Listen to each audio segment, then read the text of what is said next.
एक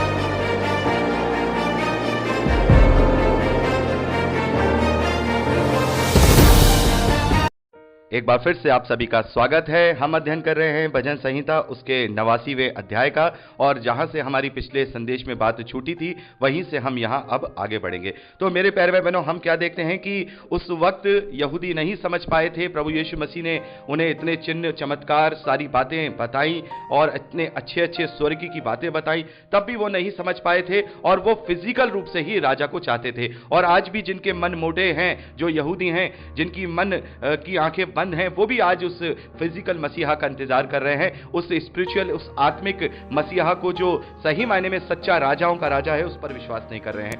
तो हम बात कर रहे थे कि विडंबना यह है कि आज मसीह के आने के बाद जो मसीह के पीछे चलने वाले लोग हैं, मसीह पर विश्वास करने वाले लोग हैं, वो भी आज उस सच्चे मसीह को नहीं पहचान पाए। प्रभु यीशु मसीह के उद्धार को नहीं पहचान पाए हैं, प्रभु यीशु मसीह के आने के सच्चे कारण को नहीं जान पाए हैं, प्रभु यीशु मसीह ने हमें क्या दिया है यह नहीं जान पाए हैं। आज भी हम जो शारीरिक रूप से प्रभु यीशु मसीह पर विश्वास करते हैं, आज भी हम शारीरिक दशा में ही प्रभु यीशु मसीह को ग्रहण किए हुए हैं कि प्रभु यीशु मसीह पर हम विश्वास करेंगे, प्रार्थनाएं करेंगे, हम प्रभु यीशु मसीह के लिए वचन सुनेंगे, या हम बहुत सारी बातें कर लेंगे, तो हमें यहां इस धरती पर फिजिकल रूप से हमारी मनों की जो कामनाएं हैं, हमारे मनों की जो इच्छाएं हैं, वो पूरी हो जाएंगी।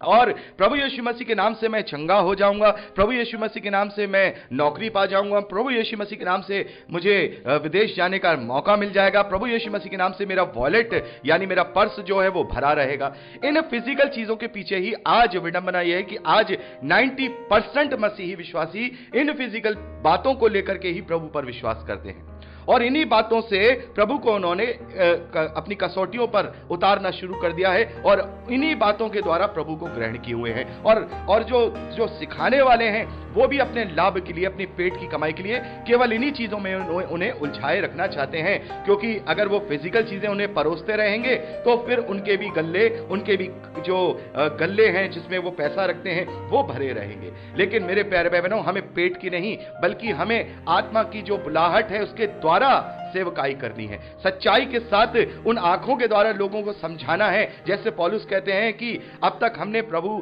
हमने मसीह को शारीरिक रूप से समझा था, लेकिन आगे से हम उसे शारीरिक नहीं समझेंगे, हमें शारीरिक नहीं समझना है। प्रभु ने हमें जो आशीषें दी हैं वो बहुत उत्तम आशीषें दी हैं। प्रभु ने साफ तौर पे समझा दिया है, कह दिया है, क्यों तुम इस नाशवान भोजन के लिए परिश्रम कर रहे हो? अगर तुम्हें भोजन के लिए परिश्रम ही करना है तो अविनाशी भोजन के लिए, उस रोटी के लिए परिश्रम करो जो मैं तुम्हें दूंगा। मैं तुम्हें वो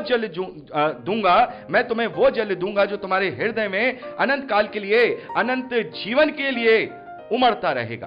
तुम मुझसे वो रोटी लो जो स्वर्ग से उतरी हुई रोटी है। तुम्हारे बाप दादाओं ने जंगल में मन्ना खाया और वो खा के मर गए, लेकिन मैं तुम्हें वो रोटी दूंगा, तुम खाकर उसे कभी ना मरोगे, अनंत जीवन पाओगे। तो हमें जो स्वर्गीय आशीषें मिली हैं, हमें जो आत्मिक आशीषें मिली है, हमें लोगों तक उन्हें लेकर के समझाना है। कहीं ऐसा ना हो जाए कि ये लोग भी वैसे यहूदियों और इजरायलियों की तरह बन जाएं, जो लोग पहले तो प्रभु पर विश्वास करते थे और मानते थे कि ये मसीहा है, लेकिन जब वो पकड़वाया गया तो उनका विश्वास छूट गया। और ऐसा ही होता है कि जो शरीर की दशा से प्रभु को ग्रहण करते हैं और जब उनकी शारीरिक दशा कमजोर हो जाती है या फिर वो परीक्षा या ताड़ना में पड़ते हैं, तब वो उलट के प्रभु को ही झूठा और प्रभु को ही गलत कहते हैं। उनका विश्वास रूपी जहाज, जो कभी जहाज था ही नहीं, वो जो छोटी सी नाव थी, वो डूब जाती है।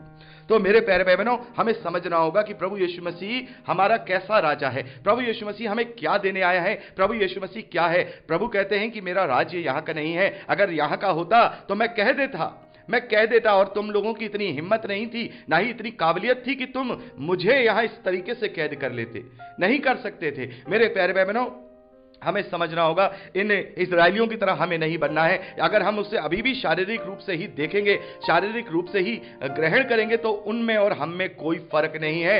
वो जो लोग पिलातुस के सामने चिल्ला करके कह रहे थे कि बरअब्बा को छोड़ दो और इसे क्रूस पर चढ़ा दो, क्योंकि आज जब कठोर वचन बांटे जाते हैं, सच्चाई के और सत्य के वचन बांटे जाते हैं, तो लोग कहते हैं ये पादरी तो कुछ नहीं जानता, ये तो बेकार की बातें ही करता रहता है, हम तो वहां जाएंगे, वहां जाकर के बड़ा आनंद मिलता है। तो वो क्या कर रहे हैं? नकली की तरफ जाकर असली को इग्नोर कर रहे हैं। तो ये उसी जैसे लोग बन जाते हैं जो ये कहते हैं कि बरअब्बा को हमारे लिए छोड़ दो और क्रूस पर इसे इसे इसे यीशु को क्रूस पर चढ़ा दो। तो मेरे प्यारे भाई बहनों, हमें इन इस्राएलियों की तरह, इन यहूदियों की तरह नहीं बनना है। साफ तौर पर सारे चिन्ह मसीह ने दिए, लेकिन वो नहीं समझे और आज तक वो रो रहे हैं, आज तक वो बाट जो रहे हैं, आज तक वो इंतजार कर रहे हैं कि मसीहा आएगा, एक छत्र राज्य फैलाएगा, वो देश देश में शांति का पैगाम लाएगा, वो दाऊद के राज्य को दोबारा से खड़ा करेगा।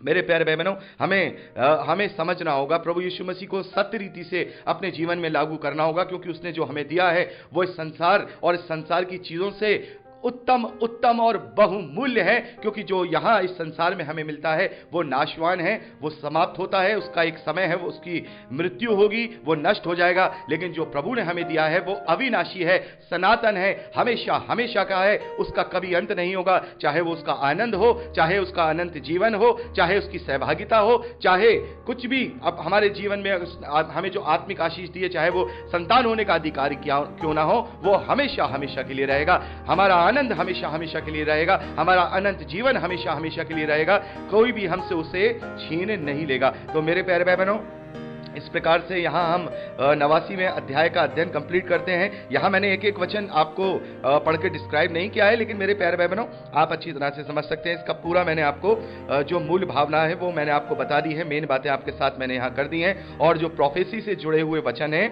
वो 24वें वचन से लेकर के 29वें वचन तक यहां इस भजन में पाए जाते हैं। जो एक बार और मैं चाहूंगा इसे यहां मैं पढ़ दूं।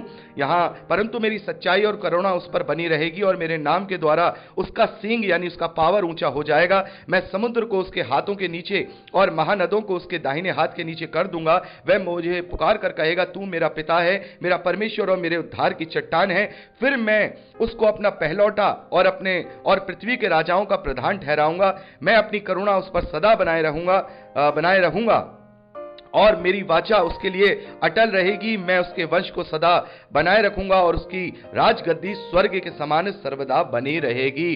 तो सर्वदा बनी रहेगी, वो प्रभु यीशु मसीह की राजगद्दी है, स्वर्ग के समान सर्वदा बनी रहेगी। और उसके पहले वो 1000 साल का राज भी इस धरती पर फिजिकल रूप से करेगा, जो कि हम प्रकाशित वाक्य में पढ़ते हैं। तो मेरे प्यारे भाई बहनों, आज के लिए इतना ही। मैं आज आपको केवल 3 ही संदेश दे रहा हूं और आज के लिए इतना ही। आगे से आगे आप रीड करते हुए चलिएगा, क्योंकि यहां पर हम 3 भाग यहां कंप्लीट करते हैं भजन संहिता के। जैसा मैं आपको बता चुका हूं, 5 पार्ट में भजन संहिता को लिया गया है, तो यहां पर हम 3 पार्ट कंप्लीट करते हैं। अब चौथा भाग 90वें अध्याय से शुरू होगा और 90वां अध्याय जो है